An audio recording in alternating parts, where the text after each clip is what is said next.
네, 오늘 임재어록 할 시간입니다. 임재어록 37번째 시간. 네. 자, 잠시 입정하겠습니다. 좀 입정할 때는요, 뭐 어떤 특별한 자세나 그런 뭐 마음을 어떤 헤아림이나 그런 거 하지 마시고 그냥 편안하게 쉰다는 그런 기분으로 가만히 눈을 감고 한번 앉아 보시기 바랍니다. 예, 잠시 입정하겠습니다.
반갑습니다.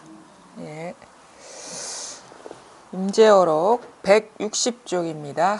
14. 부처도 얻을 수 없다. 우리가 부처라고 이렇게 얘기하면 참 이렇게 불교 신자나 불교의 어떤 그 관심이 없는 분들은 좀 어렵게 생각할 수가 있죠. 부처, 그러고 뭐 부처나 뭐 하나님이야 뭐 보통 이제 뭐 어떤 종교적인 그런 신앙의 대상으로서 생각을 하는데, 그거는 그냥 우리의 그냥 분별이 그렇게 이해하고 받아들인 것이고요. 부처라고 하는 것은 우리의 그 변함없는 본래 면목을 말하는 거거든요. 그러니까 본래 면목이라 할 본성. 이 본성을 이제 불교에서는 이제 부처라 하기도 하고, 다른 종교에서도 아마 같은 걸 얘기를 할 거라고 봅니다. 하나라고 하기도 하고 그러는데, 이 부처나 하나나 그것이 본성을 얘기하는 것이라면 같은 말이거든요. 그래서 이제 말하자면 부처가 뭐냐라고 이렇게 물었을 때 대답을 쉬운 말로 한다면 변함없는 나 자신이 바로 이제 부처예요.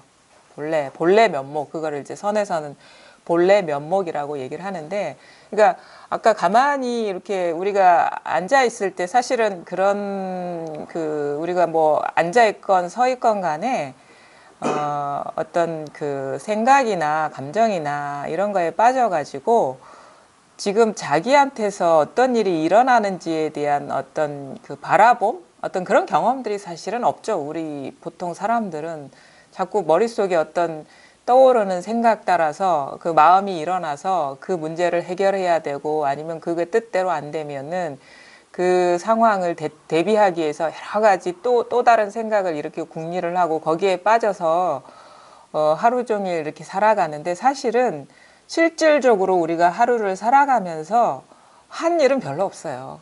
생각은 아주 무성하게 많이 일어나고 왔다 갔다 하고, 그래서 우리는 뭔가 어떤 많은 일을 경험한 것 같은데, 사실은 하루 삶의 대부분의 시간을 생각 속에 빠져서 사는 게 태반이거든요. 보통 사람들이.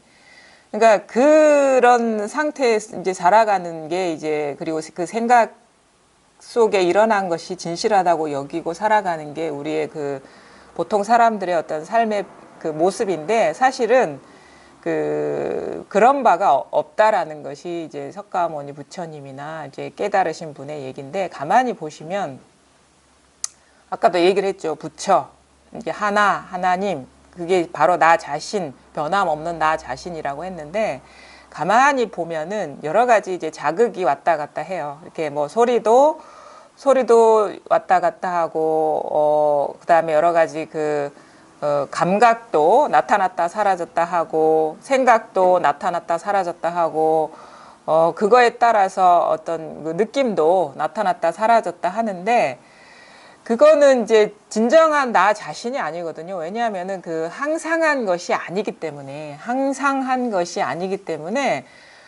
그거는 변함없는 나 자신이 될 수가 없어요. 그 느낌이 됐든 어떤 그 생각이 됐든 그 여러 가지 뭐 자극이 됐든 그거는 나타났다가 사라지고 나타났다가 사라지고 마치 지금 이렇게 이렇게 소음이 좀 나타났다 사라졌다 하고 있거든요. 근데 요거는 없던 것이 생겨나고 이 생겨난 것이 사라진 것들은 변함없는 내가 아닌 거예요.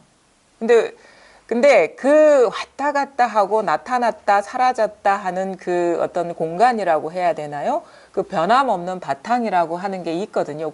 그것이 진정한 나이고, 그것이 항상 변함없는 나이고, 그것이 본성이고 본래 면목이라 하는 것이고, 그것이 항상 변함없고 여여하기 때문에 하나라고 하는 것이고, 이게 이제 이거를 부처 또는 이제 불성, 우리가 부처 그러면은 그 어떤 사람이나 어떤 인격적인 존재로서 생각하게 되는데, 이거 법성을 말하는 거예요. 불성.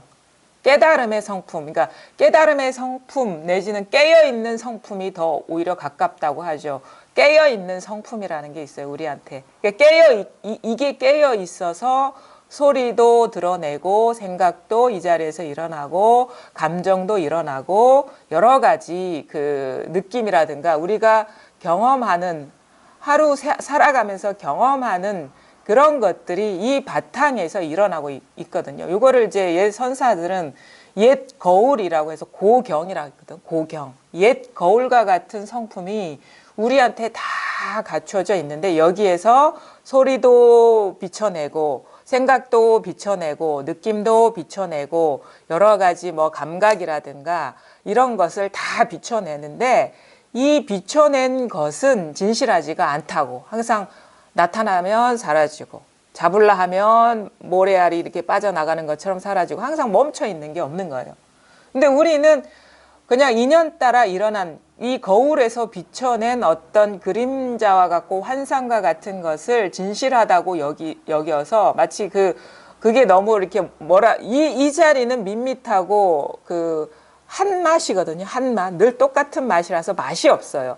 그래서 물맛이라고도 표현하기도 하고 이건 짠맛도 아니고 단맛도 아니고 뭐 쓴맛도 아니고 신맛도 아니고 그냥 늘 똑같은 맛이기 때문에 일미라고 해요. 이 일미라는 표현은 우리 선어록에도 나오고 그다음에 신기하게도 기독교 신비주의자들도 이 일미 한맛이라고 얘기하거든요. 이 여여한 것을 그런 식으로 비유해서 얘기하는데 이 한 맛은 비교 상대가 없기 때문에 어떤 맛이 될 수가 없어요. 근데 이게 항상 있어요. 여기에서 소리의 맛도 나오고 생각의 맛도 나오고 느낌의 맛도 나오고 여러 감촉의 맛도 나오고 여러 가지 것들이 다 이렇게 일어나는데 여기서 일어난 것을 우리는 진실하다고 여기고 있거든요. 근데 여기서 일어난 게 그럼 뭐냐?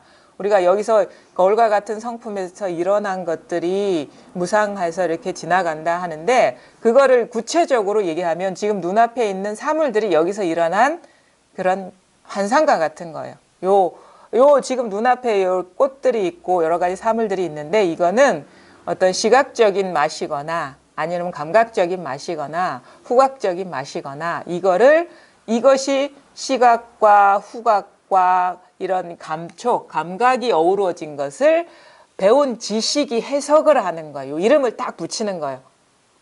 요 이름을 붙여가지고 이거는 꽃이다라고 이름을 붙여서 이게 덩어리진 모습, 그러니까 이걸 인연화합이라고 하거든요. 인연화합이 된 어떤 덩어리 같은 것을 객관적인 존재로 우리가 믿어버리고 있죠.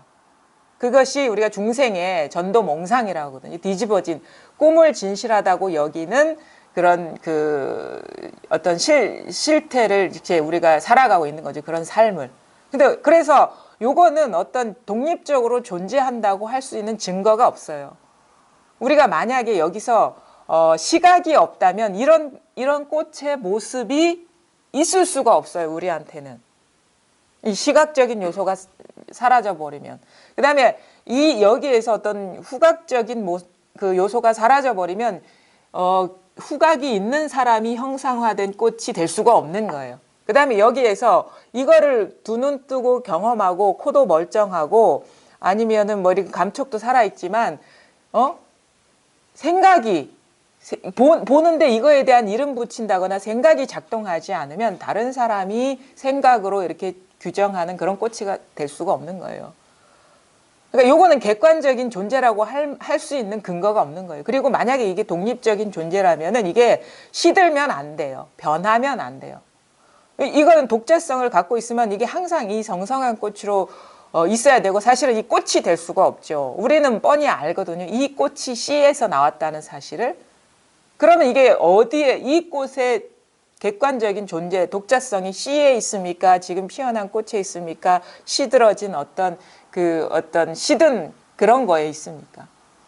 이거는 멈춰 있지가 않아요. 단지 지금 이 순간 우리가 이 경험을 하면서 이렇게 생생하게 살아있는, 그러니까 이렇게 피어있는 생기가 도는 꽃이라는 것을 딱 인식으로 사진을 찍어 놓고, 아까 이게 뭐라고 그랬죠? 이 꽃 이름이? 아네모네. 아네모네라는 꽃은 이런 것이야 라고 이렇게 저장을 한 것을 항상 우리는 꺼내 쓰는 거예요. 이것은 어떻게 보면은 정해진 모습이었고 계속 변해가고 있는데 이것을 인상을 찍은 이 사진을 기억 속에 저장한 거를 꺼내가지고 이건 아네모네야. 항상 변함없는 아네모네야 라고 이렇게 받아들이고 고정화시키는 거예요.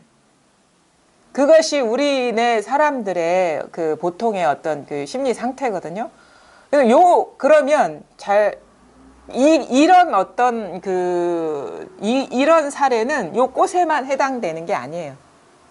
산화되지 모든 것이 다 이런 식으로 우리가 드러난 것을 이런 식으로 형상화, 모습으로 드러난 것을 고정시켜서 이렇게 존재한다라고 믿어버리죠. 이게 꽃이 정해진 꽃이 아닌데도 꽃이라고 여기고 만약에 뭐 이런 탁자가 정해진 게 아닌데 탁자라고 이 탁자는 언젠가는 썩어 문드러져서 사라질 거거든요.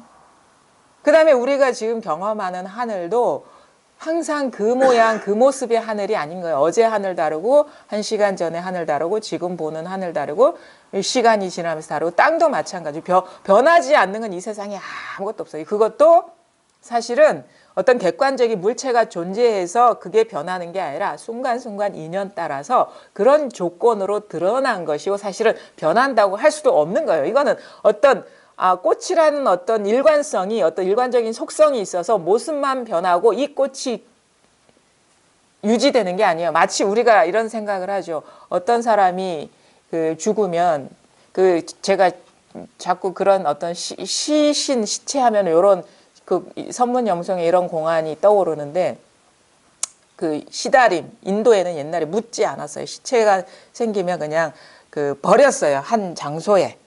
그러면 그 시다림이라 해서 시체 숲이라는 뜻이거든요. 시체가 쌓여있는 숲을 7명의 선녀가 딱 지나가는데 그 사람 시체를 보면서 하는 거예요. 이 시체는 분명히 어젠 살아있었고 숨을 쉬고 있었고 활동하고 있었는데 지금은 죽어서 움직이지 않는 시체로 남아있는데 이 사람들은 어디로 갔을까 그러거든요. 이 사람들은 어디로 갔을까? 이 육신은 있는데 이 사람들은 어디로 갔을까? 이렇게 질문을 해요. 이거는 우리가 보통 사람들이 갖고 있는 질문이에요. 우리 만약에 아버지가 돌아가시면 어디로 갔을까?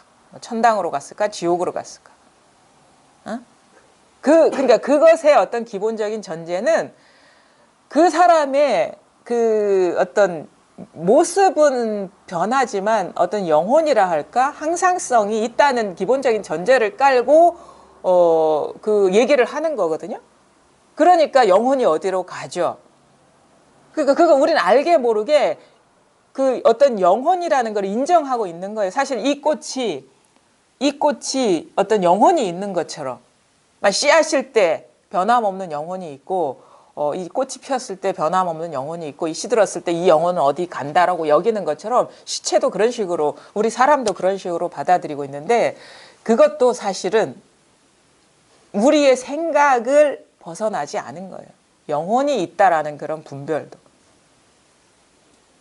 그 요거는 사실은 우리가 불교를 잘못 이해하면은 뭐 항상한 나는 변함이 없어서 어디 죽으면은 어디 뭐 짐승한테도 들어가고 뭐 어디 뭐 하늘에도 올라가고 뭐 어디로도 들어가고 한다 하는데 그것도 사실은 엄밀한 의미의 불교는 아니에요. 그거는 어떻게 보면 불이법이 아니에요. 불이법이 될 수가 없어요. 그건 왜냐하면 영원성을 인정을 하는 거거든요. 육체 말고 육체 속에 깃들어진 어떤 영혼, 독자적인 존재를 인정하는 거죠. 분리된 나를 인정을 하는 거예요. 그러니까 여 집도 가고 저 집도 가는 거지. 그것 자체가 개별성이고 이 전체성이 아닌 거거든요. 그거는 진정한 의미의 불교가 아니에요. 뭔가 이게 어떤 다른 뭐 인도의 전통적인 사상이나 여러 어떤 민속 신앙 같은 것이 끼어들어 가지고 이렇게 해석한 거지. 그러니까 우리는 그런 것이 알게 모르게 젖어 있어요. 그런 게. 그러니까 여러 가지 제사도 지내고 어디 천도제도 하고 막 그러잖아요. 좋은 데 가시라고. 사실은 절에 하는 제 중에 대부분이 그런 돌아가신 분들 영혼을 다스리는 그런 거예요. 어른들도 좋은 데 가야 되고 애기들도 좋은 데 가야 되고 막 이런 식의 그런 기도 이런 것들. 그거는 불교가 아니죠. 진정한 불교가 아니죠. 왜냐하면은 만약에 그런 사람이 있다 하더라도 자기 한 생각을 벗어난 게 아니거든요. 자기 분별을. 그러면 그런 생각, 그런 분별, 그런 전통 속에서 살지 않은 사람은 그러면 그런 세계가 없어요. 그런 세계가 없어요. 그런 게 학습되지 않은 사람. 우리는 알게 모르게 성장하면서 학습이 됐어요. 만약에 이런 학습이 안 된 사람은 죄 안 지내죠. 돌아가시면 어디로 갈 거에 대한. 그런 사람한테는 그런 세계가 없는 거예요. 그럼 그 사람들은 모르니까 그렇고 우리는 아니까 그렇다. 그렇게 할 수가 없어요. 그거는. 그렇게 얘기할 수가. 왜냐하면 우리가 안다는 것도 자기의 분별, 자기의 어떤 경험적인 지식을 벗어난 게 아니기 때문에. 그러니까 이 공부라는 것, 그래서 그런 식으로 우리는 어떤 영원성을 인정해 보는데, 그래, 그 공안에서 그렇죠. 이 시체는, 죽었는데 영혼은 어디로 가요? 우리 그 공안이라는 거는 뭐냐면 염송이나 이런 공안이라는 거는 인간이 가장 뿌리 깊게 걸려 있는 분별심을 건드리는 장치거든요. 걸어 넘어지게. 만약에 영혼이 있다라고 여기는 사람은 이 영혼이 어디로 갔을까? 이 생각이 확 들어가 버려요. 떠져. 그거는 이제 어떻게 보면은 덫이에요. 공안은 덫이에요. 우리가 잘 걸리는 분별을 이용해서 덫을 탁 이렇게 설치를 하는 거죠. 그러면 이제 거기에 우리가 왜 그렇잖아요. 어떤 뭐 짐승을 잡을 때 덫을 설치할 때 그 짐승이 가장 좋아하는 먹잇감을 거기에 딱 옆에 놓잖아요. 그럼 그걸 잡으려 하면은 거기 덫에 딱 걸려버리는 거거든요. 그 장치가 그런 거예요. 공안이라는 것은. 그래서 만약에 영혼이 있다. 죽어서 어디로 가는지 어떤 뭐 천당으로 가는지 지옥으로 가는지 그런 게 있다라고 여긴 사람 그 공안에 생각이 딱 떨어져. 이 사람 어디로 갔지? 이 영혼은 어디로 갔지? 그럼 거기서 그 공안에서 헤어나질 못하는 거예요. 그것도 근데 결국 거기서 어떻게 해서 벗어나느냐? 그것도 자기 반영, 자기 본래 면목에서 일어난 한 생각, 뿌리 깊은 관념이라는 사실을 밝혀냈을 때 우리는 그 덫을 털고 나올 수가 있는 거예요. 그런 식의 어떤 고정관념을 이용해서 그 장치를 한 게 공안이지 딴 게 공안이야. 그래서 공부하시는 분은 자기 공부를 좀 이렇게 좀 어느 정도인지 점검하고 싶다면 공안도 볼 필요가 있어요. 공안 이렇게 보면서 자기가 뭐에 걸려 있는지, 뭐에서 납득이 안 되고 장애가 되는지를 보는 어떤 좋은 어떤 교재가 될 수 있어요. 공안이라는 건. 결국은 그 공안의 의도는 뭐냐면 그 공안에서 걸리지 않아야 되는데 어떻게 하면 걸리지 않느냐. 그 세계, 이 본래 면목 외에 어떤 다른 것이 조금이라도 있으면 거기서 벗어나지 못해요. 근데 그 시체는 여기 있는데 영혼은 어디로 갔을까? 이게 답이거든요. 이 질문이 답이에요. 이 질문이 답. 그러니까 왜냐하면은 지금 이런 생각 저런 생각 아니면 영혼이 있다는 생각 영혼이 없다는 생각 시체가 사람이 산다 죽다는 것도 자기 생각을 벗어나지 않았거든. 요런 거를 이렇게 딱 돌아볼 수 있어야지 그 우리가 자유로워질 수 있는 거예요. 생각이. 우리가 가장 구속에 많이 걸려 있는 건 생각이거든. 생각에 걸려 있는데 그 생각이 너무도 교묘하고 뿌리 깊이 있기 때문에 그 이제 공안이라는 것도 이렇게 활용하는데, 그것도 공부하시는 분은 어느 정도 이 자리가 좀 와닿고 분명해지면 그것도 나중에 볼 필요가 있습니다. 자기 공부를 이렇게 더 확실하게 하고 다지는 그런 게 되거든요. 그리고 이 공부는 이제 그 처음 시작하는 분들이 많이 질문을 해요. 이게 분명히 어떤 물질적인 세계, 과학이나 이런 것처럼 밖의 세상에 대한 그 탐구나 연구가 아닌데 마음의 어떤 내면적인 세계, 정신 세계에 대한 공부 같은데, 과연 그러면 다른 공부, 만약에 심리학이나 철학이나 아니면 문학이나 그것과 이 공부, 마음 공부는 어떻게 다릅니까? 특히나 요즘은 많이 좀 뭐랄까 비슷한 면, 뭐 우리가 자꾸 헷갈리게 하는 게 심리학과 마음 공부는 또 어떻게, 왜냐하면 또 마음 심자거든요. 심리학 할 때 심. 그거와 우리가 하는 이 깨달은 공부, 마음 공부는 또 어떻게 다릅니까? 이런 질문을 하시더라고요.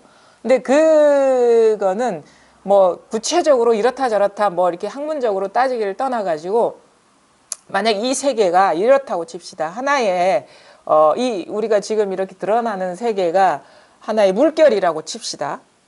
물결. 왜냐하면 이 소리의 물결도 있고 이런 사물의 물결도 있고 감각의 물결도 있고 생각의 물결도 있고 이런 식으로 해서 이렇게 물결이 출렁출렁 거린단 말이에요. 마음에서 일어나는 여러 가지 물결도 있잖아요. 그 기억에 대한 물결이라든가 아니면 어떤 이해에 대한 어떤 것에 대한 사유에 대한 물결이라든가 이렇게 계속 일어난단 말이에요. 근데 심리학은 한마디로 말해서 물결을 다루는 공부야. 물결. 그 다른 학문도 마찬가지예요. 그 마음을 이해하고 아는 거라. 그 마음이 어떻게 작동되고 어떤 식으로 장애가 되고 어떤 식으로 거기에서 이제 풀려나는지 그것을 이해하고 설명하고 길을 알려주는 어떤 학문인데, 우리가 일반적으로 알고 있는 그런 심리학이라는 것은, 그러니까 물결을 너무너무 내 삶이 시끄러워, 괴로워. 그럼 어떤 물결이 아주 쓰나미와 같은 물결, 폭풍과 같은 물결이 치는데 이것 때문에 내가 삶이 너무너무 괴롭습니다. 이 문제를 어떻게 해결해 주십시오 하면 어떻게 심리학적인 접근은 뭐예요? 잔잔한 물결로 만드는 거예요. 그게 어떤 여러 가지 심리적인 기법을 통해서나 아니면은 뭐 예를 들어 가지고 그런 어떤 방파제를 만든다거나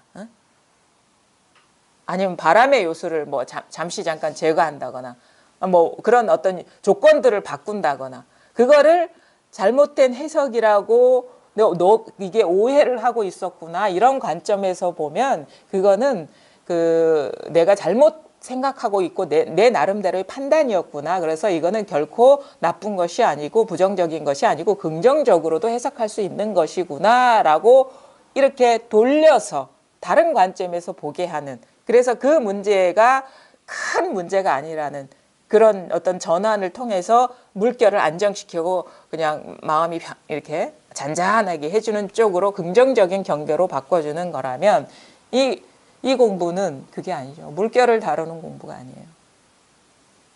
그러니까 말하자면 이렇게 하죠. 나는 너무너무 괴롭습니다. 우리가 달마 대사와 해가의 대화 그런 거요. 나는 너무너무 괴롭습니다. 그리고 심리학자는 뭐 때문에 괴롭습니까? 아버지 아니면 부모님 때문에 너무너무 괴롭습니다. 부모님은 나를 만나면 뭐 결혼을 하라 하고 뭐를 하라 하는데 난 그게 어릴 때부터 나를 강요하려고 나를 지배하려고 하고 그런 것 때문에 괴롭습니다. 그러면 이제 그런 심리적인 치유는 이런저런 식으로 그 조건을 바꾼다고 달리 해석을 하게 하죠. 그거는 꼭 그렇게만 볼 게 아닙니다. 부모님이 사랑이 그런 식으로 표현된 것이고 부모님의 관심이 그런 데로 표현된 것이고, 그 부모님들은 어떤 자기의 그 감정을 상대방이 이해나 어떤 코드에 맞게 표현하지 못할 뿐이지 그 어떤 표현의 바탕에는 당신에 대한 지극한 사랑이 있는 것입니다. 이런 식으로 어떤 다른 관점에서 보게 하고 다른 관점에서 이해하게 하고 하죠. 물결을 다루는 거라. 근데 그거는 사안마다 다 해결해야 돼요. 끝나지가 않아요. 이런 일이 있을 땐 이렇게 바꾸고 저런 일이 있을 땐 저렇게 바꾸고. 물론 어떤 그런 과정에서 포용력이 넓어져서 어느 정도 수용하는 범위는 넓어질 수가 있어요. 아, 사람 입장에 따라서 생각이 다를 수가 있구나. 어떤 자기가 갖고 있는 감정을 그 감정은 큰데 그것을 그 받는 사람이 어떤 그 코드나 그 사람들이 어떻게 원하는 쪽으로 표현을 못하는 거구나. 그래서 받아들이는 폭이 넓어질 수 있는데 그거는 한계가 있는 거예요. 그런 식의 접근.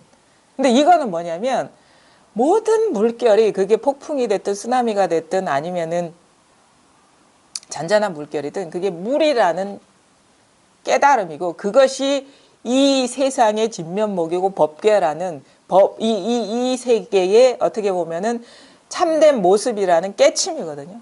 그렇게 되면은 그러면은 여전히 그러면 쓰나미가 몰려오고 그럴 텐데 그 삶이 괴롭지 않습니까? 물결이 물인 줄 알더라도 삶이 괴로울 수 있지 않습니까? 라고 반문할 수가 있죠. 우리는 그런 폭풍과 같은 물결 때문에 괴로운데.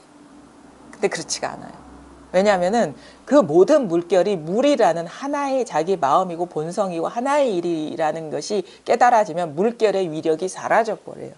왜냐하면 그거는 마음에 비춰진 이 물에 비춰진 그림자와 같은 일이라는 그런 자각이 오면 그 실체성이 사라져 버리거든요. 그러니까 여기에서 마음에서 일어나는 여러 가지 모습들이 본래 이름일 뿐이구나. 금강경 버전처럼. 사람도 이름일 뿐이고 중생도 이름일 뿐이고 부처도 이름일 뿐이고 번뇌도 이름일 뿐이고 하늘도 이름일 뿐이고 땅도 이름일 뿐이고 그러니까 모양이나 인연이 그렇게 드러나고 분별되는 것일 뿐이지 본래 그런 일이 없구나라는 자각이 오면 그런 물결을 세세하게 하나하나 다룰 필요가 없이 해탈해 버리는 거예요. 그러니까 그 구속에서 풀려나는 거죠. 어떤 물결이 일어나든 마음에 뭐 일어난 일이 없다라는 자각이 오면 그런 물결이 일어나는 것을 피하지도 않게 되고 두려워하지도 않게 되고 그렇다고 집착하지도 않게 돼요. 그런 식의 어떤 전환이 일어나는 공부거든요. 그래서 이건 본질적인 공부다라는 거죠. 이 공부라는 것은. 그래서 그 모든 물결이 내가 지금까지 살아오면서의 경험했던 물결이나 아니면 지금 순간순간 경험하는 물결이나 아니면은 앞으로 살아갈 여러 가지 삶의 모습들이 하나의 일이라는 그 자각, 그것만이 우리를 구원할 수 있고 모든 문제에서 그 문제를 따로 다루지 않더라도 자유로워질 수가 있는 거예요. 그게 구원이고 그게 중생구제거든요. 그래서 그 한마음을 깨달아야 된단 말이에요. 본질적인 해결을 해야 된다. 근원적으로 그 해탈을 해야 된다. 여러 가지 삶의 어떤 굴레나 문제에서, 그다음에 삶과 죽음의 모습에서. 그것이 부처님의 가르침인 것이고 그것이 여러 선지식, 선사 아니면은 뭐 이 자리를 깨친 사람들의 그 가르침인 것이거든요. 근데 그게 뭐냐면은 여러분 자신이에요. 이 모든 일이 여러분 자신한테서 펼쳐지고 있어요. 여러분이 그 변함없는 자신. 그게 우리는 이 하나를 쓰고 있고 모든 경험을 여기서 하고 있거든요. 이것이 지금 말을 하고 있고 이것이 지금 듣고 있고 이것이 지금 설법하고 있고 이것이 지금 생각하고 있고 그러니까 내 눈으로 세계를 본다고 우리는 착각하고 있는데 이것의 눈으로 세계를 보고 있어요. 이것의 귀로 소리를 듣고 있고 이것의 머리로 생각하고 있고 이것으로서 온갖 것을 다 느끼고 있고 이 바탕 위에서 모든 사물이나 어떤 사유나 모든 것이 다 펼쳐지고 이 하나의 바탕 위에서 이거는 어떤 사람도 아니고 어떤 그 사물도 아니에요. 지금 여러분이 여기서 다 경험하고 있거든요. 내가 이거를 이 공간이나 시간적인 상황 속에서 일어나는 일을 경험하고 있는 게 아니라 이게 내가 사람이 됐든 아니면 공간이 됐든 아니면은 뭐 사물이 됐든 이거 그러니까 이게 내가 아니라 이 나에서 다 드러나고 있는 거예요. 그러니까 이 나가 전부인 거예요, 여기에서. 근데 이거는 우리는 여기에서 이 사실을 깨치지 못한 이유는 여기에 어떤 특정한 것에 빠져 있기 때문이에요. 그게 소리 아니면 이 소리를 통해서 전해지는 어떤 그 뜻, 거기에 포커스가 맞춰져 있다거나 아니면은 어떤 듣기 싫은 소리에 포커스가 맞춰져 있다거나 어떤 사람을 의식하고 있다거나 어떤 사물을 의식하고 있다거나 아니면 자기가 마음에 품고 있는 어떤 걸리는 문제에 지금 초점이 맞춰져 있기 때문에 이 전체적인 어떤 그거에 이렇게 와닿지가 않는 거예요. 그러니까 특정 이렇게 지금 소리가 들리면 이 소리에 딱 우리가 포커스가 맞춰지거든요. 의식이 이런 식으로 특정한 거에 초점이 맞춰지기 때문에 이 전체가 이렇게 초점이 안 맞아지는 거예요. 전체가 와닿지가 않는 거예요. 그러니까 지금 일어나는 여러 가지 생각이 있죠. 생각이 포커스가 맞춰지는 거야. 아니면 지금 일어나는 제 소리나 이 소리를 통해서 전달하는 그 말의 뜻, 요거에 포커스가 맞춰져 있기 때문에 이 전체성이 자각이 안 되는 거예요. 근데 그 어느 거에도 마음을 두지 않으면 그게 생각이 됐든 소리의 자극이 됐든 감각이 됐든 아니면은 그 느낌이 됐든 아니면 사물이 됐든 뭐가 됐든 어디에도 포커스가 맞춰져 있지 않으면 그거를 이제 불교식으로 얘기하면 어디에도 마음이 없다면 요거를 우리가 무심해야 된다 하는 말이 그거예요. 요즘 말로 어디에도 의식이 포커스가 맞춰져 있지 않다면 어디에도 그 의식이 거기에 떨어져 있지 않다면 그거를 불교식으로 얘기하면 어디에도 마음이 없다면 사람에게도 마음이 없고 생각에게도 마음이 없고 느낌에게도 마음이 없고 소리에도 마음이 지금입니다. 항상 지금 있어요. 우리는 이걸 떠나서 살질 못해요. 이게 없으면 우리는 존재할 수가 없어요. 근데 그게 사람이 됐든 사물이 됐든 생각이 됐든 느낌이 됐든 소리가 됐든 감각이 됐든 경험적으로 드러나는 어떤 거 모양으로 드러나는 거 어떤 거 있잖아요. 이걸 모양이라고 하거든요. 모양. 소리도 모양이에요. 다른 것과 구분되잖아요. 소리의 모양이 다르죠. 그리고 소리와 소리 아님이 다 구분이 되죠. 이게 모양이에요. 이게 모양. 죽비 소리의 모양.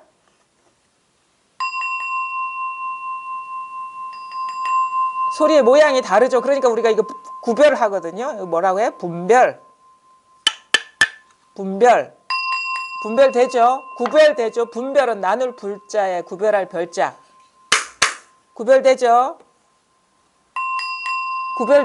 소리 안에서도 분별이 있어요.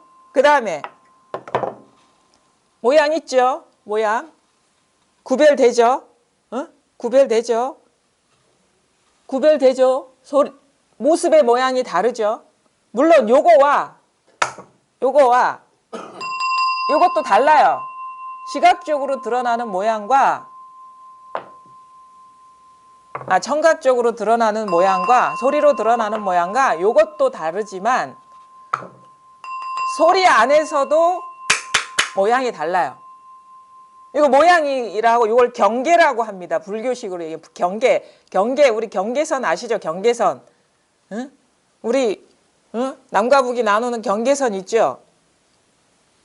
그게 모양이에요. 그 경계선이 없으면 모양이 될 수가 없어.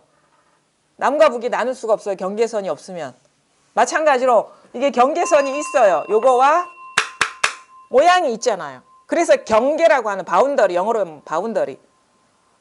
그게 경계가 어려운 말이 아니에요. 그러니까 모양이 있는 거는 다 경계예요. 우리가 그래서 이거를 모양이 있는 거를 이렇게 막 이 모양 저 모양 나눠서 막 말하기가 복잡해지니까 그냥 한마디로 경계라고 하는 거예요. 경계라고 하는 건데 그 경계는 이 마음이 아닌 모든 거를 경계라고 하는 거예요. 경계. 그럼 뭐냐?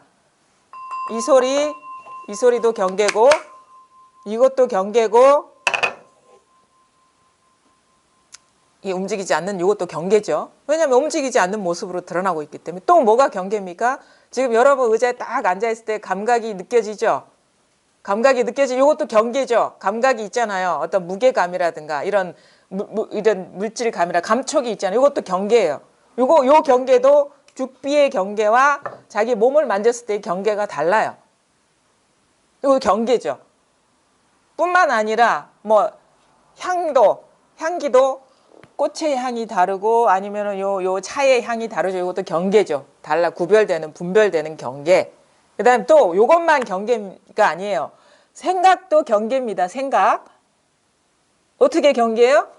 우리가 태어났던 때 그 시절을 생각하면 그 모습이 있는 게 경계인 것이고 그냥 앞으로 살아갈 어떤 세계가 그려지면 그것도 모습으로서 구별되는 경계고 그것만 경계가 아니에요. 또 뭐가 경계? 좋고 나쁜 것도 경계예요. 우린 좋고 나쁜 거 구별이 되잖아요. 이것도 경계고 모양이 있으니까. 그 다음에 옳고 그른 것도 경계예요. 옳은 게 따로 있고 그른 게 따로 있기 때문에 그것도 경계고 선, 악도 경계예요. 선한 거, 악한 것도 경계고 그럼 뭡니까? 모든 생각이 경계라는 거예요. 모든 생각이 경계고 그 다음에 모든 이미지가 경계. 우리가 눈에 보이는 게 아니라 머릿속에 뇌리에 떠오르는 영상들 이것도 다 경계라는 거예요. 그 다음에 또 어떤 경계가 있습니까? 느낌, 슬픔, 기쁨, 그 다음에 불쾌함, 아니면 쾌감, 이 감정의 경계들. 그러니까 인간의 세계는 그렇게 복잡하고 다양하지가 않아. 부처님이 얘기해서 오온을 떠나지가 않았다가 나라는 존재뿐만 아니라 세계는 오온을 떠나지 않았다. 그게 뭐냐? 이런 물질적인 이게 모양으로 드러나는 것이거나 이런 사물이거나 감정의 모양이거나 그 다음에 생각, 사유의 모양이거나 아니면 욕구, 뭐 먹고 싶다 막 이렇게 마음속에 드는 욕구의 모양이거나 아니면 여러 가지 감각 이것이 이 세계라는 거예요. 그게 뭐? 경계. 그것이 어우러져서 객관적으로 존재하는 것처럼 드러나는데 우리는 그걸 믿어버리고 있죠. 근데 그것이 어디서 일어나고 있냐? 그 경계들이 지금 이 자리에서 일어나고 있어요. 지금 이 자리. 이것뿐. 근데 왜 우리를 이걸 깨닫지 못해? 그게 이 전체성에 대한 자각은 이 전체성은 우리가 포커스를 둘 수가 없어요. 특정한 게 전체가 이것이기 때문에 어디에다가 초점을 맞추겠습니까? 근데 있어요. 없는 게 아니라 현존하는데 왜 이게 자기한테는 체감이 안 되고 실감이 안 되냐면 경계에 포커스를 두고 있기 때문에 생각에 떨어져 있다거나 느낌에 떨어져 있다거나 소리에 떨어져 있다거나 감각에 떨어져 있다거나 그런 것이 그거에 딱 떨어지면 그게 있는 것처럼 자기한테는 인식이 돼버려요. 초점이 이렇게 그게 무심하지 않아서 그런 거지 말하자면. 마음이 어떤 거에 있기 때문에 이게 자각이 안 되고 실감이 안 되고 드러나지가 않는 거거든요. 그래서 한 번은 이 마음이 사라져야 된다. 여기저기 왔다 갔다 우리 의식이요. 왔다 갔다 해요. 아까도 벨소리 울리니까 의식이 다 거기에 꽂히죠. 응? 그러다가 또 제가 막 말하니까 여기에 의식이 딱 꽂히죠. 그러다가 추우니까 딱 의식이 여기에 딱 꽂히고 이런 식으로 이렇게 꽂혀버리니까 안 되는 거예요. 근데 그 어디에도 순간적으로 그래서 마음이 없을 때 어디에도 마음이 없을 때 이 자리가 확 와닿는 그리고 그거를 우리가 분별이 끊어진다. 이게 분별이거든요.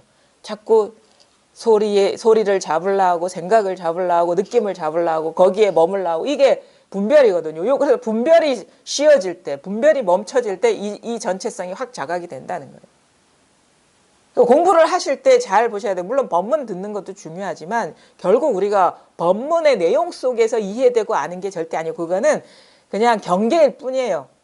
만약에 이해되고 아는 거라면. 그래서 처음에는 법문을 잘 들을 필요가 있어요. 뭘 말하는지 그리고 이 법문은 요 자기 본래 면목 앞에까지는 데려다 줘요. 자꾸 왜 뭐가 따로 있다고 여겼는데 알고 보니까 그게 나의 분별 망상이었구나라는 걸 이게 이해하고 알게 돼가지고 그거에 집착했던 마음이 놓아져요. 그래서 분별심이 좀 느슨해지죠. 이렇게 막 우리는 너무 견고하게 딱 집착돼 있거든요. 뭐가 강력하게 있다는 믿음이 너무 강해. 이걸 놓지를 못해. 근데 법문을 듣다 보면 나 이 진짜인 줄 알았는데 진짜가 아니네. 이거 가치 있는 건 줄 알았는데 그게 아니네. 이런 식으로 놓아지게 되는데 자기 본래 면목에 직면하는 건 자기한테 있기 때문에 거기에서 이 관문을 뚫어낼 수 있는 거는 자기가 완전히 발가벗겨졌을 때, 아무 거에도 마음이 없을 때 이게 이 전체성이 확인된다. 자각된다는 거예요. 그때까지는 공부를 해야 돼. 그러니까 처음에는 이 법문을 이해하면서 들어요. 그래서 눈앞에 있다고 이걸 떠나지 않았다 하니까 금방 될 것 같아요. 우리는 기존의 그 어떤 그 깨달음에 대한 그 환상이 있잖아요. 환상일 수도 있고 깨달음을 너무 높게 본 그런 것도 있는데, 깨달음, 우리가 성인 선지식들이 깨달은 거는 아무나 하는 것도 아니고 특별한 어떤 고행을 한다거나 수행을 해서 그 사람만이 갈 수 있는 경지다라는 그런 식으로 이렇게 알고 있는데,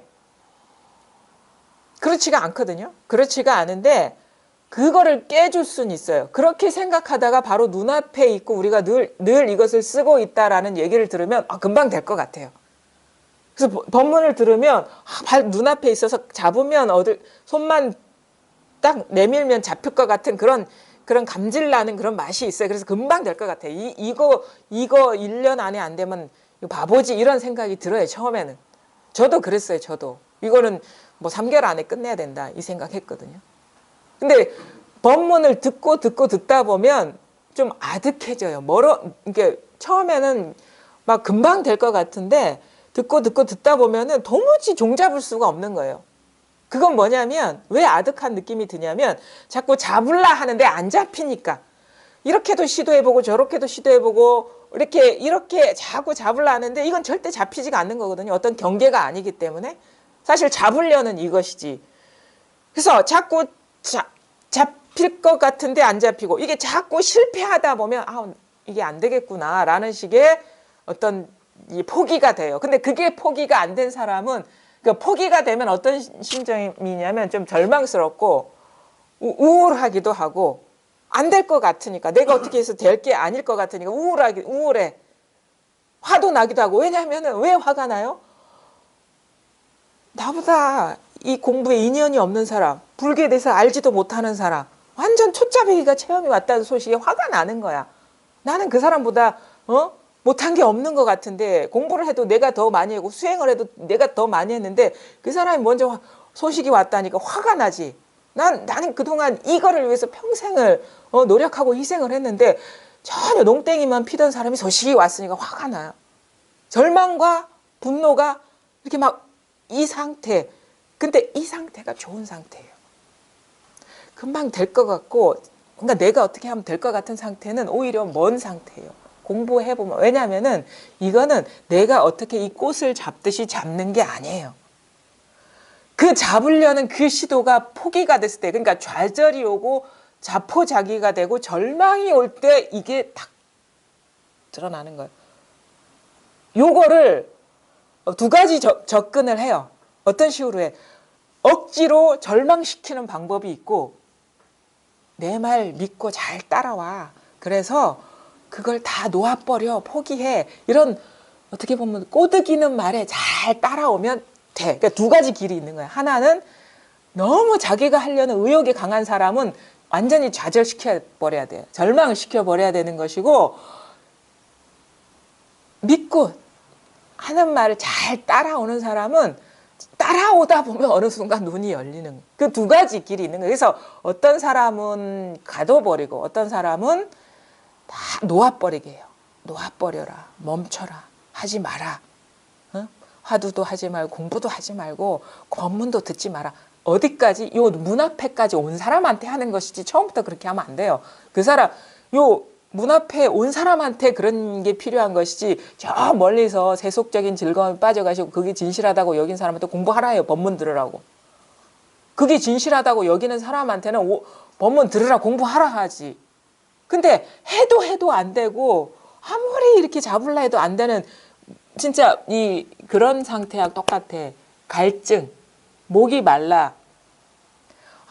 오로지 이것밖에 없는데 너무너무 목이 마른 거예요. 갈증이 있는 사람 물 생각밖에 안 나거든요. 갈증이 있는 사람 물밖에 생각, 그러니까 법에 굶주린 사람한테 쓰는 거지, 물이 먹고 싶지도 않고 물에 대한 생각도 없고 다른 게 더 콜라나 사이다나 탄산 음료가 더 즐겁고 맛있는 그 맛이 최고라고 여기는 사람한테는 법문 들으라죠. 그건 가짜 맛이다. 너를 구원해 줄 수 있는 맛이 아니고 그건 영원한 맛이 아니다. 잘 봐. 그게 멈춰 있느냐. 항상 하느냐. 공부하라죠. 법문 들으라고.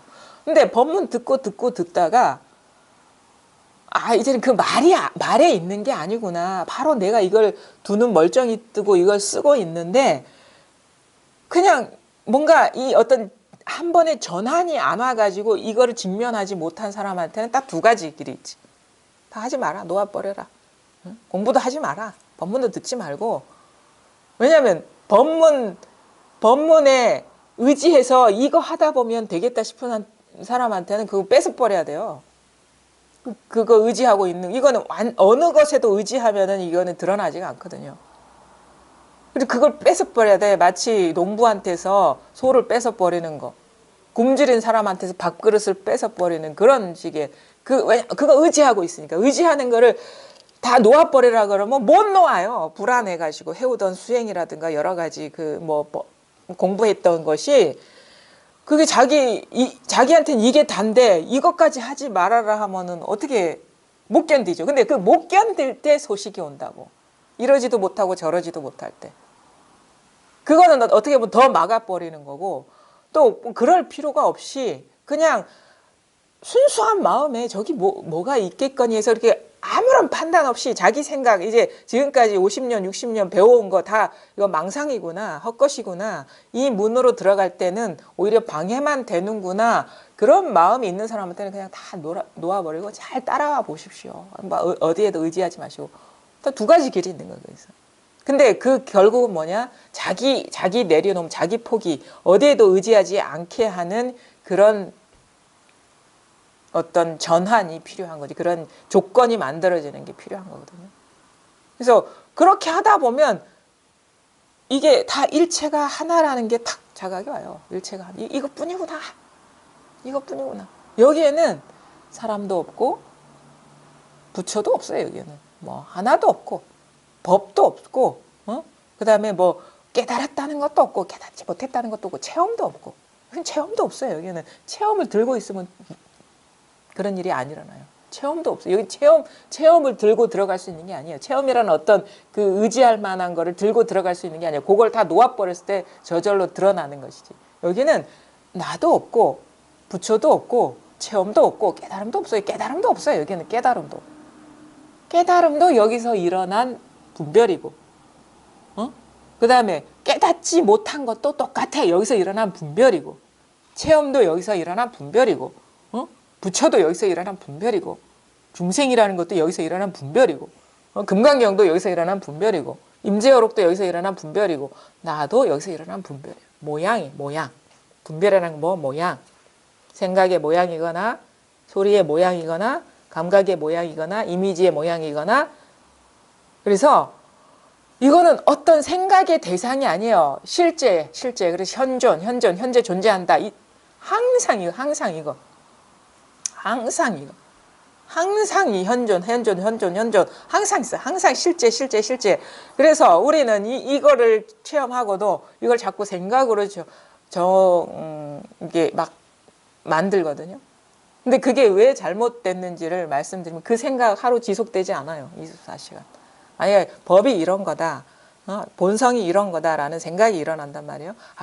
그렇지. 만법이 드러나는 바로 이 바탕 자리가 바로 이 본래 면목이고 본성이지 이런 생각이 자꾸 일어나요.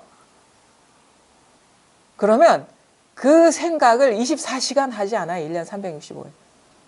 만약에 그게 법이라면 그 생각이 있을 때만 법이 되고 생각이 없을 때 법이 없어요. 그게 무슨 법입니까? 이건 생각할 때나 그런 생각을 할 때나 그런 생각을 하지 않을 때나 늘 이것이 실제거든요. 그러니까 절대 생각의 대상이 아니라는 거예요. 근데 우리는 생각에 너무 중독돼 있고 오염돼 있기 때문에 자꾸 이 실제를 생각으로 갈무리하려 하고 이렇게 정의하려는 그런 습성에 빠져요. 근데 거기서 깨어나야 돼요. 이거는 절대 생각이 대상이 될 수 없구나. 왜? 이게 만약에 생각으로 지어진 것이 법이라면 그 생각할 때만 있는 것이지. 그 생각 없고 잠들어 있을 때는 그 법은 어디가 있습니까? 그 그거 망상이에요. 이거는 내가 무슨 일을 하든 어떤 경험을 하든 늘 이게 아니면 그 일이 불가능한 거야. 이게 아니면. 이게 항상 그 먼저예요. 뭐 항상 이것이 그래 첫 번째 자리에 있다. 그러니까 여기에서 내가 되고 여기서 법이 되고 여기서 부처가 되고 그러니까 부처도 얻을 수 없다 하는 거죠. 부처도 얻을 수가 없다고.